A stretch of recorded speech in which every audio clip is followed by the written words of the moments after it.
Weather disasters test the strength of individuals and communities. The stories of resilience and heroism that emerge are truly remarkable. Whether it's first responders, volunteers, or everyday people stepping up in a crisis, these narratives remind us of the power of preparedness and human determination. Welcome to Weather Heroes. In this episode of Weather Heroes, the Katrina Chronicles, we sit down with a man who led Harrison County, Mississippi through one of the darkest and most defining moments in its history.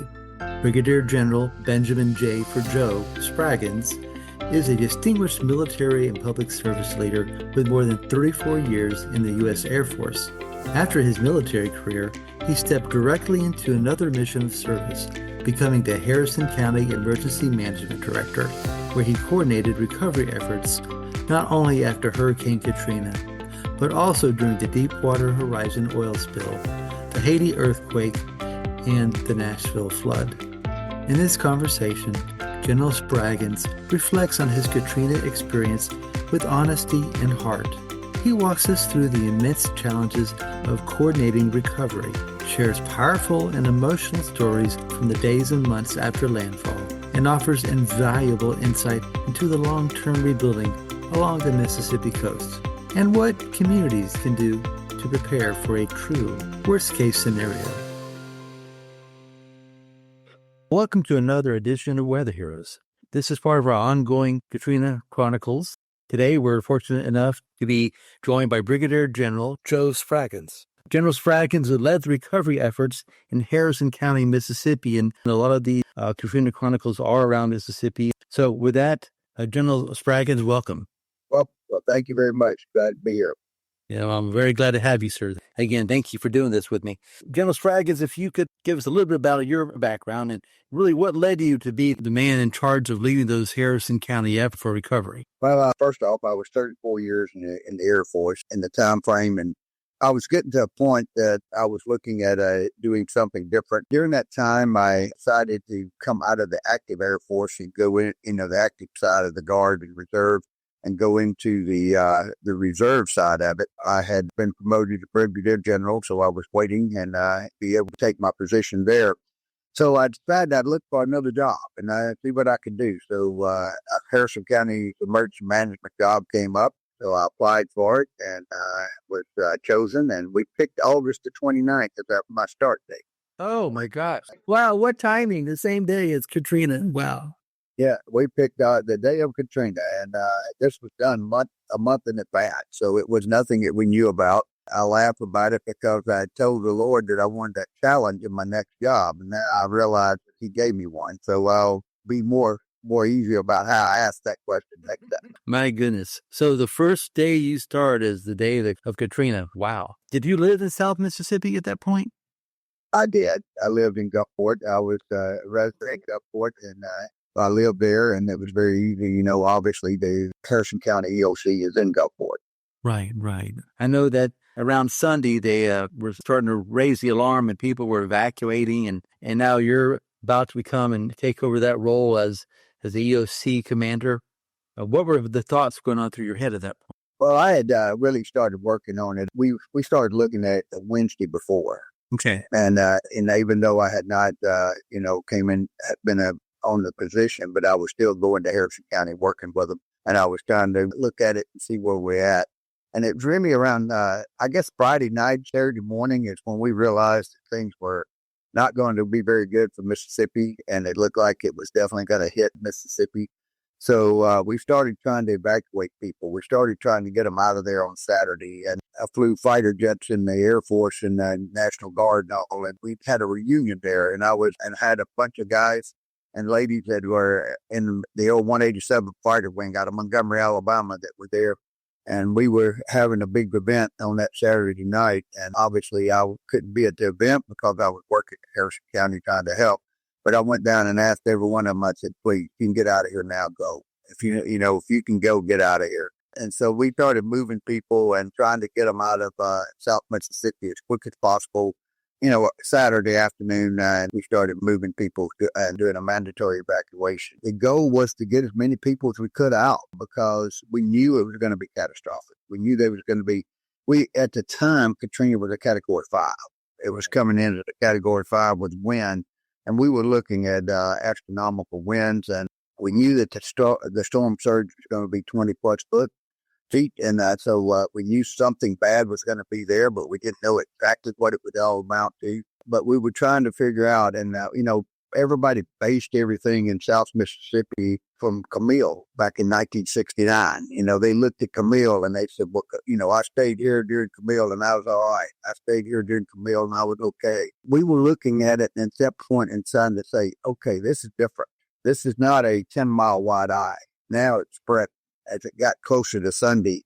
And Sunday afternoon, you could see the eye was spreading, and it was going to be, the coast wide. It was not going to just be Pass Christian area or Hancock County. It was gonna carry all the way across the coast of Mississippi, and we could see that. And even though the winds died down to a point to where I think when it actually hit, I think it was a Category 3 as far as wind, but it was still a Category 5 as far as water. Oh yeah. And we had water as high as 30+ feet coming across there, and in the Hancock County especially. And in Harrison County, we had some 25 to 30-foot waves coming across. So we knew things were getting worse. And we were down on the beach looking at it, all during Sunday. I was watching it, and I would go down, and some of the others from the EOC were with me, and we would look, and we would kind of get an idea of what was happening. But you could see the water already getting up to the Highway 90. And so we knew things were getting worse. We knew we had to get people out. It was tough to disperse people, because everything going north, Louisiana was also trying to disperse because we didn't know where it was going. And so Louisiana was dispersing also. And so they were blocking up, highways, across Mississippi. We wound up having to disperse a lot of them to the east, and which was not a normal procedure. A normal procedure was not to go east or west, it's to go to north.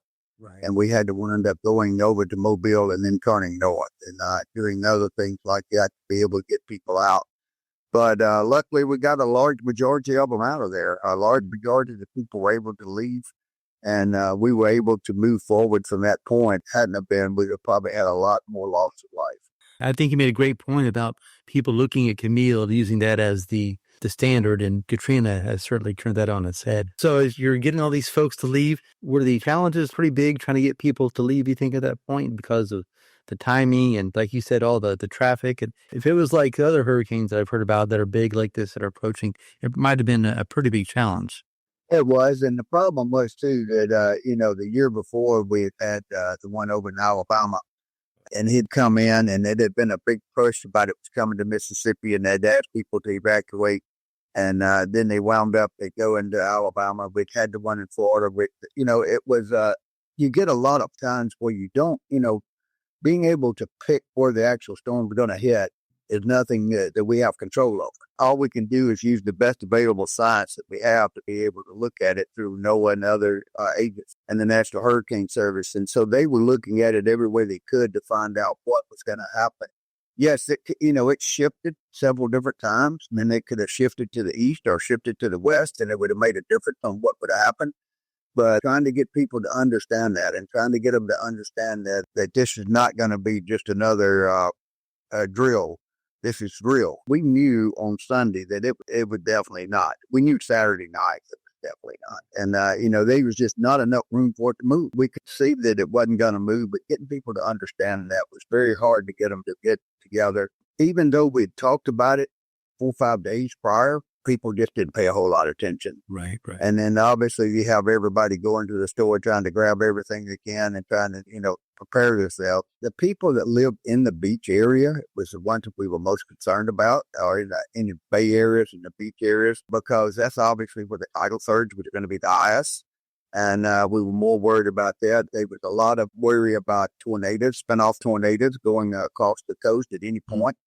And so you cannot control that. You have no idea what's going to happen. And, the other thing that we couldn't get people to understand, and that was hard to get them to know, that this is not a small storm. It's not going to be in and out. This is going to be 8 hours. And when you have 8 hours hurricane force winds, that's a lot of damage. It's going to eventually break things down as far as wind, It's going to break it down, and not on. And of course, the water was breaking it down to start with, and anything the water weakened, the wind just was able to take easier. So that's a lot of things people couldn't understand. And we got a lot of phone calls that Monday night, Sunday night into Monday morning. We got a lot of phone calls, especially, about at daybreak and all about, hey, I'm on top of my roof, and can you come get me? And I'm like, obviously the water's 15 foot high. How can I get there? There was just no way we could get there. We had nothing that you couldn't get to people to save them. And we would just tell them, we write down where they're at, say, we'll be there as soon as we can get there. And we'll be looking as soon as the water subsides, if we can be able to get to you. And people hanging in trees, people doing all types of, a lot of people, the 911 calls were amazing that night. And, how many people got the 911 to cross the coast. And as much as our first responders, every one of them, it doesn't matter what fire department, police department, whether military or whatever, emergency, ambulance and all that. The EMS, everybody's going to do everything they can to save a life. To allow them to have to, it was almost all we could do to keep them from going out in. Because, how can you go save a life when you can't get to point A to point B? You now will put more lives in jeopardy. And that was a tough situation. It was tough for our first responders because that's not nature. Their nature is to go. Well, and you're bringing up a good point about all the phone calls and all the information coming into you. Can you tell folks what an EOC is and what an EOC commander does, kind of what your role was at that point? Yeah, well, EOC is the Emergency Operations Center. And so I was with the Emergency Operations Center for Harrison County. Of course, she had them across the coast. She had Hancock, Jackson also. And each city had their own little type of emergency operations, but most of them worked in the county operations center. We had all the cities represented. We had the military represented. We had the fire department, police department, all of the Harrison County represented in that. And we also had emergency, medical and hospital. So we were trying to find, we would sit there and have meetings all day and all night long talking about what the situation is and what we need to look at and what's next. And so that's what we did. And we would sit down as the emergency operations commander.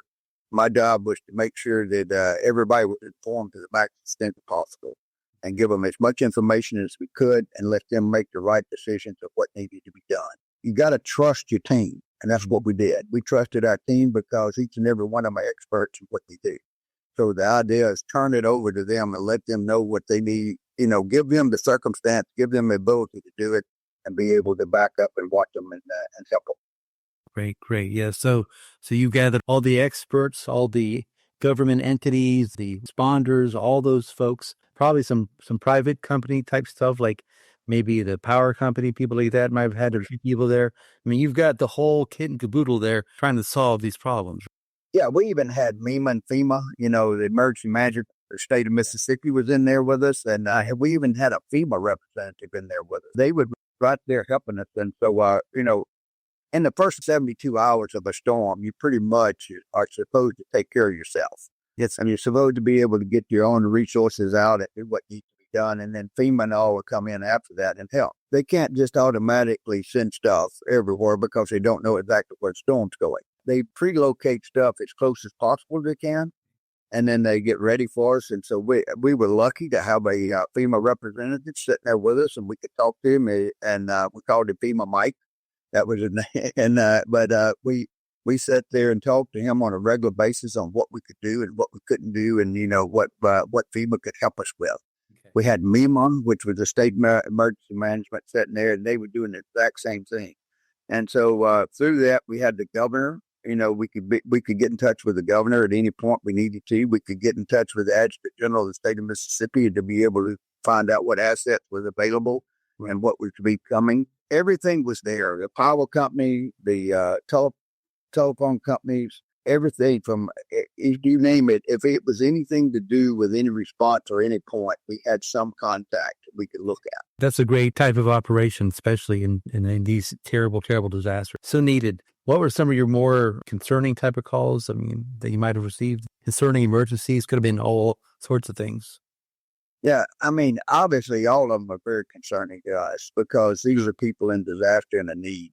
And so our goal was to try to find a way. Earlier calls, when it was coming in before the water had really got up to as high as it was, we were able to send amphibious vehicles and other things out to be able to help. Right. And, with the military, we had the CB base, which is right there in Gulfport. And the CB base had the luxury of having a lot of heavier equipment. And they were able to take big trucks out and be able to go help us with other things. And that was fantastic, to have that help. And then we also had the National Guard had already pre-deployed people to the Gulf Coast. They had pre-deployed people to the Gulf Coast because they knew it was happening. And so we had a center there, which was located at the Air National Guard base in Gulfport. And so we were able to get to them and be able to operate. A lot of things with that help. A lot of law enforcement had already pre-provisioned themselves from the part of the state. And then they started coming from other parts of other states of the United States. So it was amazing. And we were able to get quickly. We have what they call an EMAC, which is emergency action. And it happened, we would go through MEMA, which was our Mississippi Emergency Management.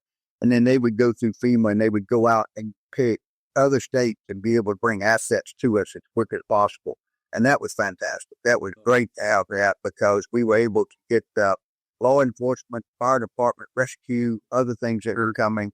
And we would be able to get that from Florida, Alabama, and other places that didn't have as much damage. I'm sure it was coming from almost every state. I remember the day after Katrina, they were people showing up.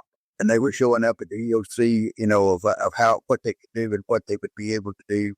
And we were starting to set a plan together at that point. So where is the EOC located? The EOC is located in Harrison County complex. It's the Harrison County building, and it's in Gulfport, just north of the railroad track. So it is in the heart of it all, basically. It is. Okay. So as you guys are now, you've gone through this, it's the next morning, the sun's not quite out yet, the storm's still going on, but now you have some daylight, and you're starting to see the damage. As y'all are looking at that damage, what are some of the initial thoughts that were going through your head? Well, the next morning, the first thing I did was went out and we started trying to, as soon as the wind subsided enough and the water went down to where we could, we started going out and trying to rescue as many people as we could. And obviously, the first vision I saw, I had watched it all night long during the 4 o'clock in the morning, 5 and 6, and I'd watched the wind and what was happening. But the first thing was when you got into your vehicle to go down to Highway 90. Yes, sir. Which is the major beach highway. Very first sight was looking in the streets and everything else in Gulfport and seeing what happened.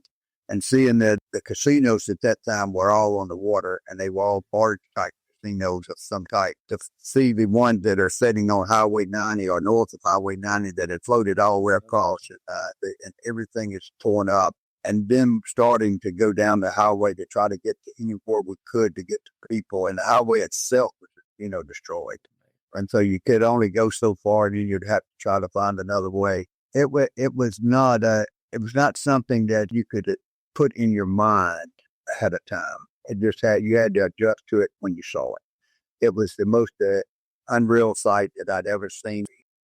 It looked like an atomic bomb in Gulfport, Mississippi, and that was the first thing. And then Gulfport wasn't the center of it. We had, we wasn't in Hancock County where the center of it was, but we could see what had hit there and how bad it was. So the first thing was, how do we find anybody? How do we rescue anybody? I remember we were able to make it to an area that was for a big apartment complex, and we got a lot of phone calls from that apartment complex that night before, during that night, and go there and see that almost every bit of that apartment complex was laying in rubble. And I'm talking rubble so deep that when you're walking through it, there's cars on it. It's that deep, and you're walking over top of cars and everything else in rubble that's so dang messed up. And then there's a few of them left, but you're trying to find any survivors. Yeah. And you're trying to find anybody that might still be alive in that area that's trapped under the rubble and trying to help them. To anything that you can find, you're looking everywhere you can. It was hard to comprehend, but your mind automatically goes to what can I do to save someone? That's the first thing in your mind. That's what you look at. So obviously, I've been talking to some other folks who are there, I guess, right after Katrina as well. And the one story I hear about, obviously, is some of the logistics, no signs, unrecognizable landscape. Of course, there's no cell phones, no power, no water, all the things that you are normally used to. What do you think were some of the bigger challenges that y'all face as you're trying to coordinate all these responses? Well, and you mentioned one thing. Number one, obviously, when you don't have a road sign, you don't have a building there anymore, so you don't know what you're looking at. Yeah. And every street looks the same when it's all rubble.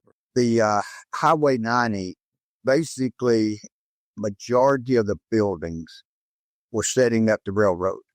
And when I say they were sitting at the railroad, they were there in lumber and in rock and brick and everything else, because it washed it all the way up to the railroad, which is, quite a few distance north of the beach itself. Looking at it and trying to understand it, obviously the communications, because the cell towers, even though some of the cell towers were there, and we didn't lose the actual cell towers, we lost the battery backup because they lost electricity to the cell towers. And then there was only a certain amount of battery backup that the tower had. And because of that, we lost a lot of communications. And obviously your regular telephone lines were down, so we didn't have the telephone lines itself. The one thing that saved us more than anything was the military had their own special communication system as far as telephone.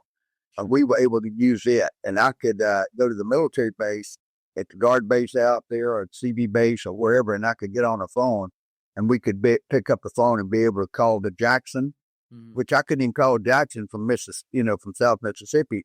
So now I could call Jackson, Mississippi and talk to them, or I could call somewhere else and talk to them. And we were able to do that. And that saved us a lot. I tell you what, that really helped us a lot because it was a different communication system. Yeah, that's one thing I know they've tried to do nowadays is harden a lot of the cell tower type challenges along coasts. A lot of that coming directly out of the Katrina experience.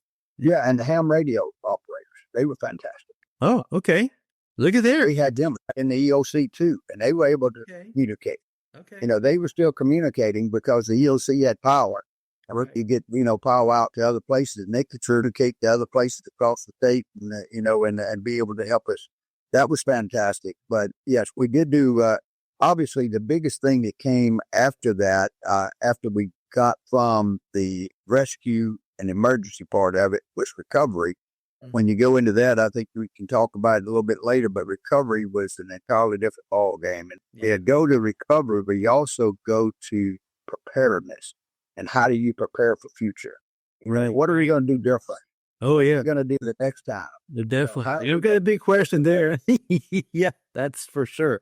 There's a lot to learn from Katrina. And I know one thing that folks don't often realize is, there's this EOC, this Emergency Operations Center, and all these folks are in there, but all of them are pretty much folks that are going to be impacted, and that would include you. You lived, I think you said, in Gulfport. Did you have any damage to your home, sir? I did, but luckily I live north of the interstate, and so mine wasn't as damaged, and I'm at 58 feet above sea level, so I didn't get water other than what happened from the roof coming, places of the roof coming out. But mine was mainly wind damage. I was able to make it up to my home about the third day after the storm and go in to see if I still had one, and it was standing, and I was proud to have that. I was lucky compared to majority of the people because a lot of the people didn't have the luxury that I had, and a lot of them roofs were gone. A lot of them, were not able to inhabit their home. And even though I had no power, I was able to inhabit my home if I needed to with a generator or something. But I was lucky with that. A lot of the people in the EOC, they had lost everything. Here they are working. And I'm talking of my first responders, especially a lot of the firemen and policemen and all that were out there in emergency rescue. And they're sitting there, and here they have lost everything they have. But yet they're sitting here working, and they're working hard to try to save people here and try to find any survivor. Our first couple of weeks, that was probably the hardest time. I think it was like 2 weeks afterwards. We had decided that we had to change over from rescue to recovery. And we were in the rescue mode for 2 weeks. And when I say that, we were in the rescue mode that we were trying to do everything we could to see if they were still a survivor anywhere. And, you could find them. I don't remember exact, but I remember hearing, we would get one here and one there that had been, stranded, and we were able to find them. The National Guard, they were doing such a great job out there. They were flying helicopters and dropping water, dropping food, and to help people, and even getting people out of stranded areas that water still had them stranded. And they were just barely a piece of land for them to be on. Right. And they were helping them everywhere in the world they could. And those guys were working tremendously every day. The other thing, too, we were able to, our airport, the Gulfport Biloxi International Airport, was able to open up for flight the second day after the storm. Wow. And when I say flight, we wasn't doing airlines, but our military. Okay. And our military flights were coming in. And General Cross was the adjutant general. And General Cross had started ordering everything he could to get stuff because he knew that we were not going to be able to survive off of what we had.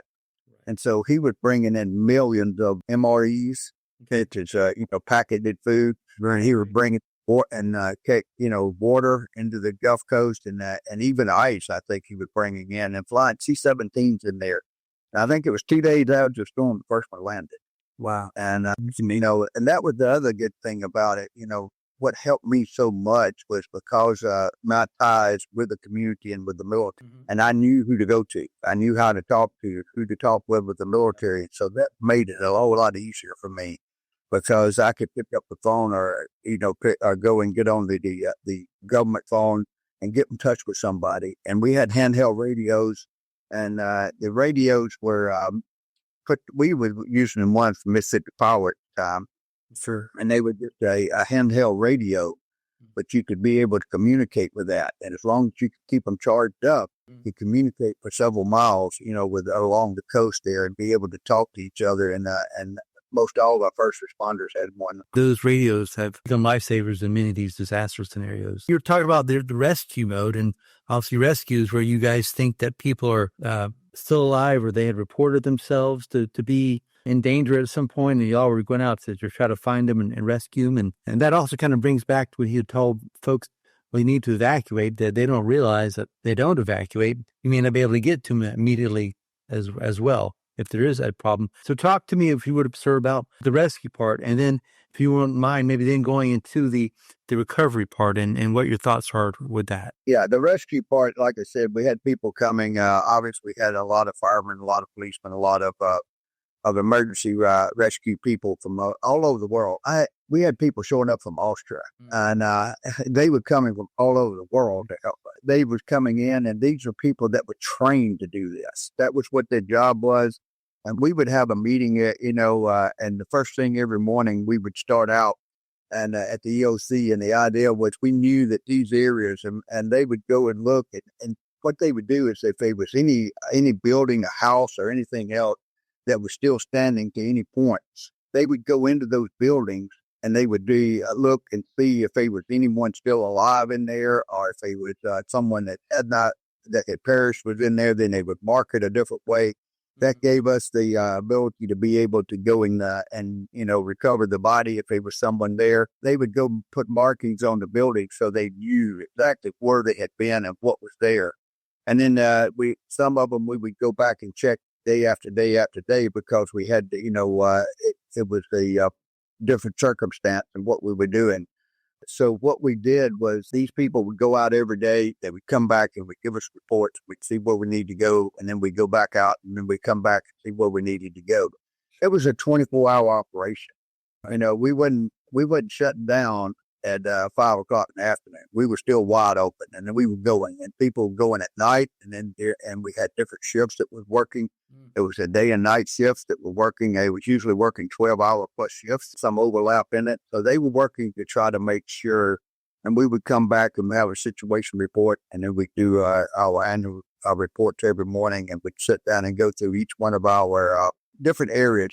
You had logistics, and you had the finance, you had everything that we need to do, and you would go through them and you would find out where we're at, what we need to do now, what's next. We would have a meeting with the 5 mayors. We had 5 cities in Harrison County, and the 5 mayors would show up, and we would meet at least once or twice a day. And we would sit down and talk about where we at with this city, where we at with this city, what we need to do with this city. Is there some spot we're not looking at? Is there something we need to go to? Cities were, and obviously helping us with every way they could. And it was just absolutely amazing how those five came together and never argued. They didn't argue. They just came together and they were there to help each other. And that made it a whole lot easier for the job there too. So that was basically, when you say recovery. And we would go look at every building. As I told you about the apartment complex, we had found a little boy that was at the railroad tracks, and he had lost his grandmother and his grandfather. It was his grandmother, grandfather, and his mother and his father and his brother.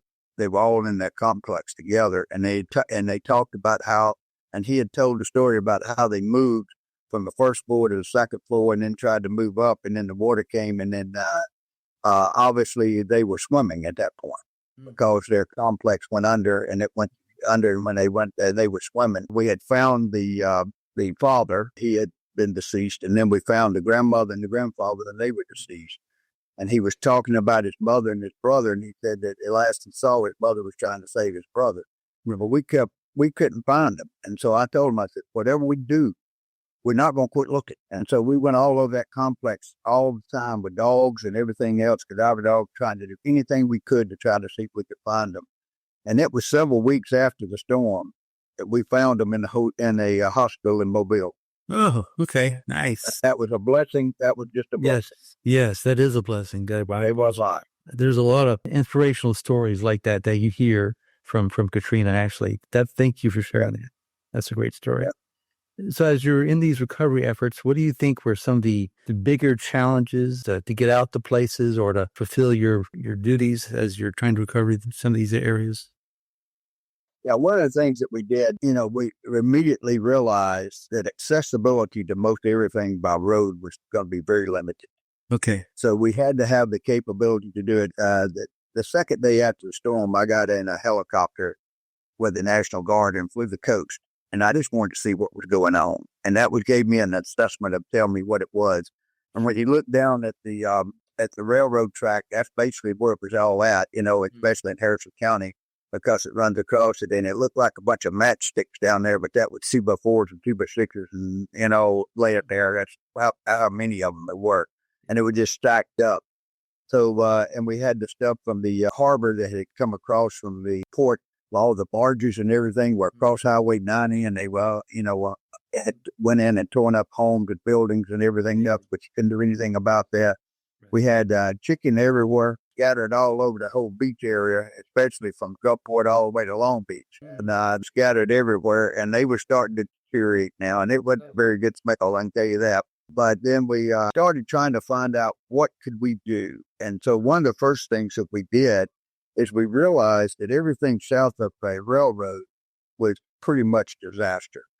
I went in and got the military to order me some concertina wire, and I put concertina wire across the whole coast of Harrison County on the railroad track. And we put double strands. And the reason for that was to keep people out of there. Because they were still a lot of, we were still finding bodies. We were still finding people, and, we were looking. And then also there was a lot of valuables that people had that even though their home wasn't there, that valuables may be, a quarter mile north of them.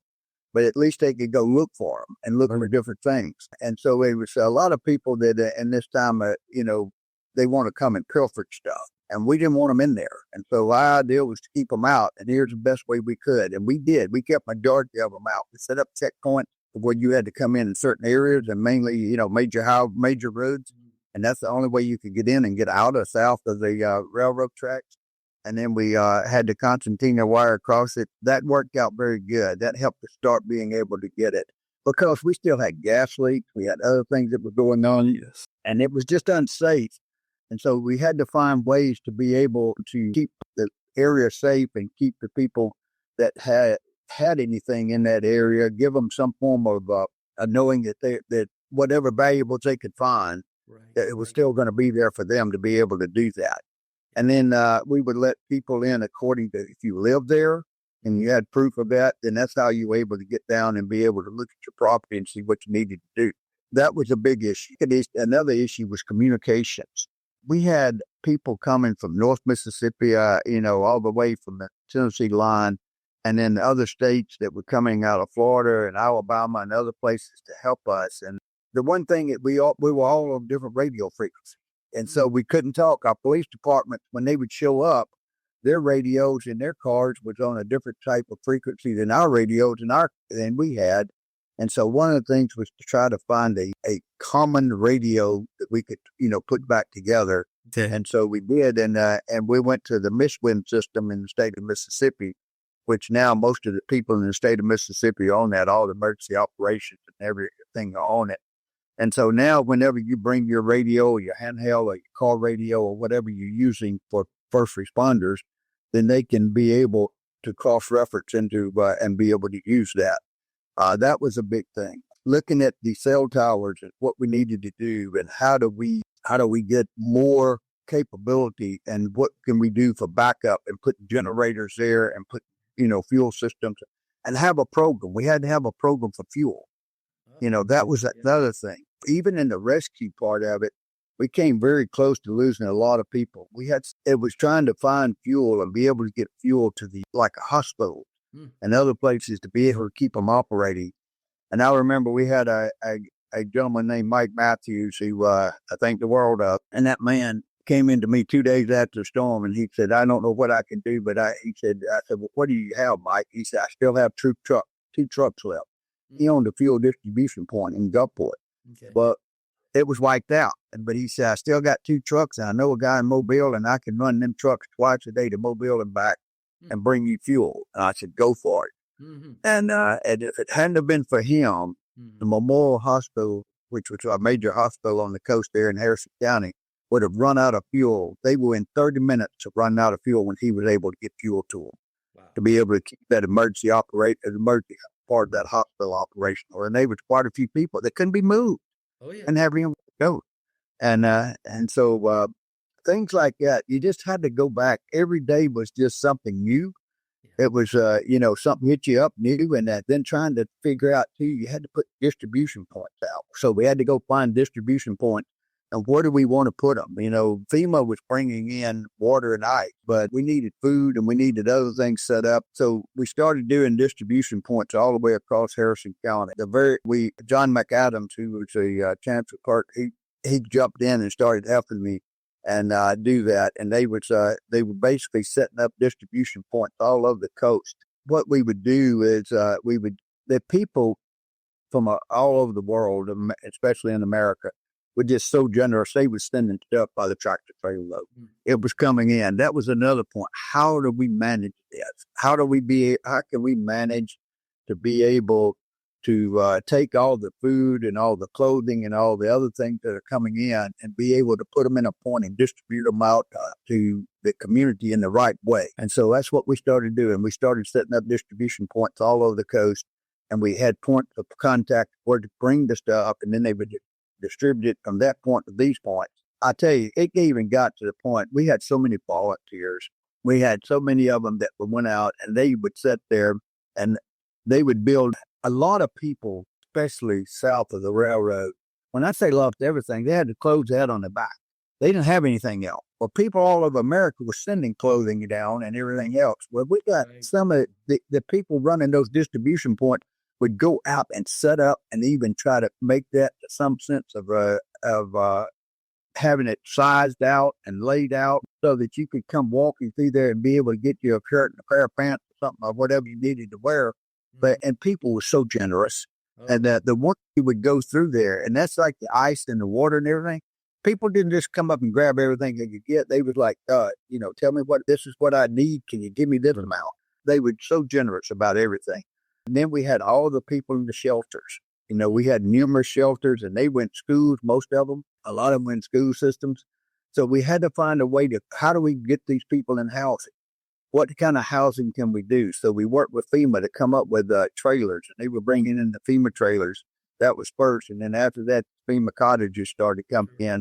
And then we had to go set up areas to put the trailers because a lot of people couldn't put the trailer on the lot where their house was because of situations. And so we had to work on different places of how to do that. And so we've set up, basically it was like trailer parks, and and park X amount of trailers people could move into it. Getting people out of the school system, that was another thing. How do we get them out of there? How do we put them in other places? The other thing was, how do you keep security in those places where people are, where there's 100 people in a building?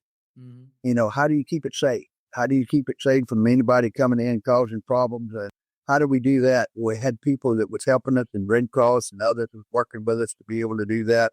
But there was a problem every minute. You had to just come up with some answer to it. It fit the word of crisis management pretty good. Every day was crisis management. Yeah. Then after that, it became crisis management of how to do it. And so we had to get at that so we could get schools back open, because our kids were out of school. Well, this happened on the 29th day of August. School was starting, and now they couldn't go to school. And here we were in September and October, still didn't have kids in school, in September. So we had to figure out how to do that. How do we get our kids back in school? How do we get the people out of the schools? How do we get things cleaned up? Going out and getting contracts and being able to get the contract approved through MEMA and FEMA, to be able to do these and be able to clear the road, to clear the high, and get up all the power line. What I tell you what, you can't say enough of the power people in South Mississippi. Mississippi Power was absolutely amazing. And the other power companies there also were absolutely amazing. They all worked hand in hand with each other. I think at one time there was over 11,000 people that were there working just to put the power back up in South Mississippi. Wow. Within 11 days from the time of the storm, we had power back in every place that could get power. Now, south of the railroads, but coming back in 11 days. But everything north of that and all was back with power in 11 days. Wow. Yeah. It's amazing. You can't imagine what that meant. Then Governor Barber, we were having meetings, on a regular basis, and he was down and he was talking to us about what we need to do, how we're going about the recovery, what we're going to do next, what's our next move, how we're going to make this move. And he would sit down and we would all sit and look and try to put together our best ability of what we could do and be able to work hand in hand with each other. And he gave us all the assets in the world. He was just fantastic. We were very blessed in Mississippi to have him as our governor during that time. I tell you that. He was a great governor for the right time, the right place. If it hadn't been for him, I'm not sure where Mississippi would be today. There's so many unsung heroes out there. Well, that's why I call this weather heroes. It's exactly to your point, my friend. The governor had just started too, if I'm not mistaken. He had. He had been elected. I think he started in January of 05 or January 04. I can't remember. Yeah. I think it's 05. That was another challenge for him. Him and Field Marshal was instrumental in doing everything in the world they could for South Mississippi. And I tell you what, they still do today. You've got foul odors and foul water, and you've got debris covering streets. As you're approaching those, are you just getting out bulldozers to handle things like that? Or what's going on with that type of stuff? Yeah, the military, especially the National Guard, was out there helping us on a regular basis. I got tickled. We had it was Colonel Johnny Sellers. He was one of the commanders with the Army National Guard was down. And I was picking it to him, and I told him, he said, all right, what you need next, boss? Well, I need to go clean these chickens up. Can you help me do that? Called it Operation Chicken Roll. But he sent guys out there, and they scooped up those chickens and with front end loaders and bulldozers and everything, and moved stuff. And then they put them in trucks and took them to the landfill. So it was able to get that up. And, they were doing the road clearing. They was moving stuff out of areas, and they were so meticulous. I can remember one deal. There was a house sitting on the highway, and it was over in Pass Christian. There was a house sitting down on the road. Well, they needed to get that house out. The house was off of it. It was on, built above the on stilts, but it had lifted the house up and set it down. He told me, he said, hey, I need to get this house out of here. He said, can I go ahead and bulldoze it? I said, no, do two things for me. Go in there and take videos of that house. And because we couldn't find out who owned it, and we were looking everywhere. And I said, then we can do that. Right. They did. And you know what happened? 3 weeks, about a month or so after that the guy that owned the house found out that it had been bulldozed to get out of the way to be able to move it. And he said his insurance company wouldn't pay it. And we showed them the videos, and so the insurance company paid off the videos. And so we were able, that was something you Yeah. took care of people. Yeah, no, definitely. There's so many little things like that. As you look at that recovery time, what are some of the top 3, 4, 5 stories that really show some of the obstacles, but also how y'all overcame them? The biggest thing that stuck out was obviously being able to get some resemblance of normalcy. And that was the very first thing we had to look at. How do we get any kind of normalcy in the day-to-day operation? Obviously, clearing up the highway, clearing up the power lines, clearing up the telecommunications and everything else, that was there. But how do we set it up to where people can be able to continue even in the disaster zone as it was going to be? Because we knew it was going to be years. It wasn't days, it wasn't months, it was years. So the other issue that came up big was mental health, because when you're sitting there, and I remember meeting with a lot of people over it and over the mental health issues and what was going to happen. But when you think about it, just say you're a family of 4 and you've lost everything you have. Here you are with kids, and they're trying to find a way to go to school. They're trying to do whatever, and they living in a 12-foot trailer. Little trailer that they've given them, and they don't have any normalcy of anything. And it starts working on the mind. It starts working on people's mind, and it starts working on them as being mentally. What could we do to help them? How do we help those people? And that's what we were working on. We were working on trying to find a way to help the mental health issues that were going on. That was one of our major things. And especially with the holidays coming up, when you got Thanksgiving and Christmas, and they have here you are, just say that you got 2 young kids, they can't even have a Christmas tree because there's nowhere to put one. And plus being able to find one. Yeah. Yeah. And these are things that people don't even think about. Folks that have not gone through this don't really even think about these things. These are excellent points. The child is very resilient to start with most of the time. But the point I'm getting at is whenever it gets, they're trying to figure out what's going on. And here's the mom and dad trying to tell them what's going on. And then on top of that, they're trying to figure out how to get their life back. They're trying to figure out, how do I get my home when the insurance companies aren't paying? And then, they're being slow about giving anything. And then if you did have the luxury of having the funds to do it, finding someone to do the work.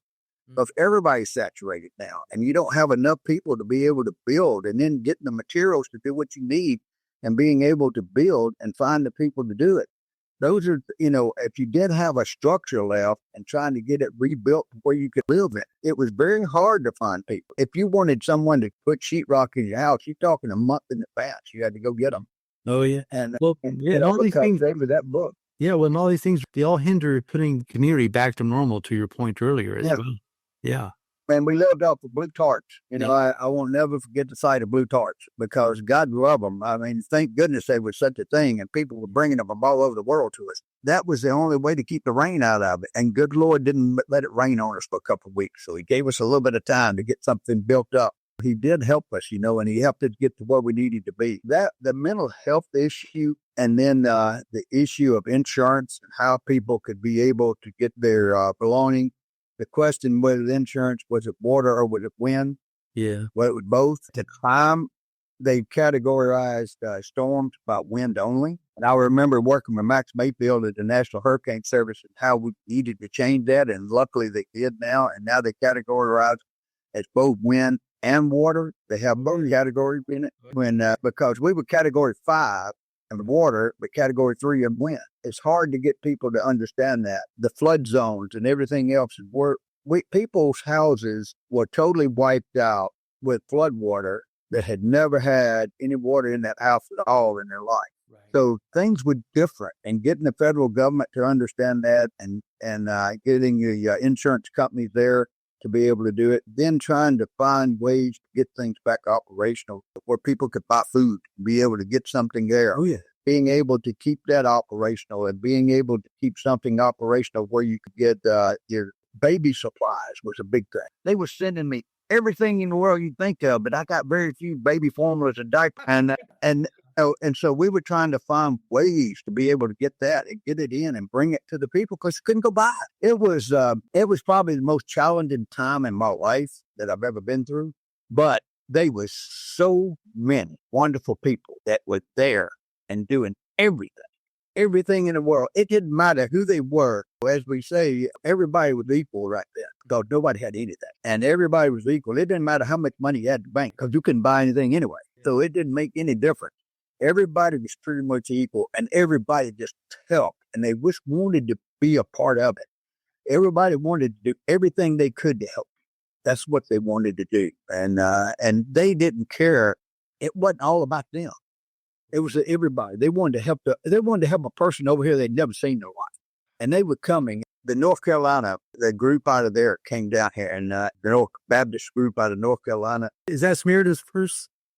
I don't know. We call it the North Carolina Baptist. I don't remember exactly what it is, but they brought in, and then the Methodist group brought in, the Catholic group brought in, the religious groups jumped in there. Okay. And they started bringing things, and they started bringing teams. They didn't stay just one day. They stayed for years, and they would invite more people in. And that's what happened. And it was fantastic because they would go to your house. They would get a list of where to go, and they would ask all the EOCs, what we have here. And then they would go out, and they would start helping rebuild these houses and everything. And they were putting blue tarps on roofs. Then they would go back after that, and they would go in and starting to help people rebuild and help them rebuild their homes and everything else. And if it hadn't been, we couldn't have got there. And it was just so many people. I don't know how many people would had to be in the millions that came down over the time and helped. Yeah. And did anything in the world they could to help a friend that they never knew. Yeah, it really gives you a good sense of the greatness of humanity. It really does. As Governor Barber said, we just hit our britches up and went to work.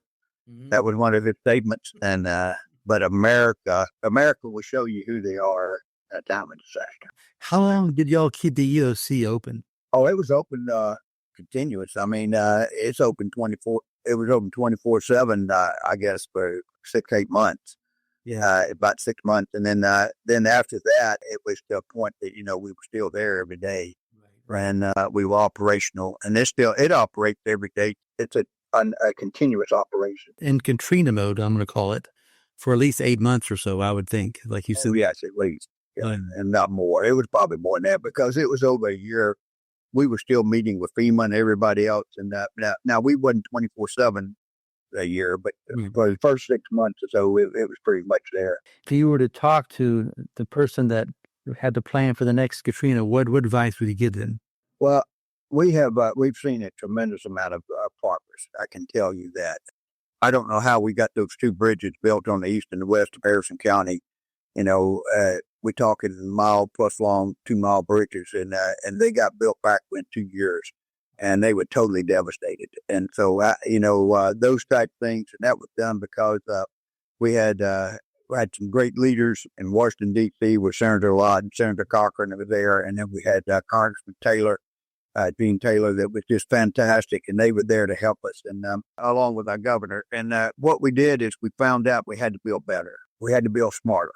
So one of the things that we went in and we adopted new codes. And we started out with Dade County codes, I think was the first thing that we started working with because they had been through a lot back in Andrew and other things years before. So we started to develop new codes of how to build. We realized that if you lived on the beach, you were probably going to have to build up. Mm-hmm. We realized that you had to make, some things with blow through floors and everything. And, people needed to have a house that had a garage that was under the house and not beside the house. And, because you had to have a way for it to be able to get moved through. We learned some things with that. We learned that you needed to build more fortified. Sure. And to the point to where, especially if you live in that lower part of the coast, if you're going to build a house on stilts, you got to bolt all the way through. You can't just, bolt the frame to the stilt. Because if you do, it'll pick it up and move it. We learned that. So you got to bolt it all the way through. You got to be able to make some things work. We learned that you got to have backup to the backup. And when we're talking about that, it's basically we had to have a fuel distribution center set up. And we had to have things set up to be able to put fuel anywhere, anytime, any place, and how to keep it going. We had to be able to keep battery backup. going on a lot of things, especially our communications and other things that we're doing. Generators had to be put in different locations. We had to put generators across the coast in different locations to be able to say, now we can go power this, we can go power this, we can go power this, and do what needs to be done. A lot of the power is still above the ground, the cables and all, but there's a lot being put underground. So that's another thing, and that helps a lot because it's not taking the power cables down. So what I would tell the next group is no matter what you think you know, you don't know it all. And no, you have no idea what any one natural disaster is going to do. It can, each one of them are independent. Each one of them are different. And yes, you can learn from the other one and try to take whatever you can from the other natural disasters that's happened and say, this is what we can do better. But the most important thing is prepare. Right. If you're prepared for something, it will help you. And don't get complacent. Don't ever get complacent, because if, here we are 20 years afterwards, and we haven't had a major storm in South Mississippi, but we've seen them all around us. Mm-hmm. The one thing is never get complacent, never get to the point of where you think you're okay and you think you got it all figured out. Oh, yeah. Because nature can work different ways with you. And the water, the place that's never had water may have it the next one. And tornadoes and wind, you can't predict where it's coming from or which way. So, and how much you're going to get. So the best thing is have a plan, have a very good plan, practice it on a regular basis. As I say, do like the military, prepare for war every day. And if you prepare for war with nature every day, especially if you live on a coastal city in the United States, prepare for war with the nature every day and be ready for what could happen. And with those words, I'd like to thank you very much, sir, for taking some time to share with our listeners your stories. And I hope folks realize that, like you said, be prepared. That's it. Just be prepared and know that everyone's different. Every one of them are different. I've never seen, if you go back and look, I've never seen a hurricane that every one of them was predictable or anything about it. And I've never seen one that you could say that this one did this and the next one's going to do just like it. And with that, thank you very much. Appreciate it. Oh, thank you. And thank you for allowing me to do this. Thank you for doing it.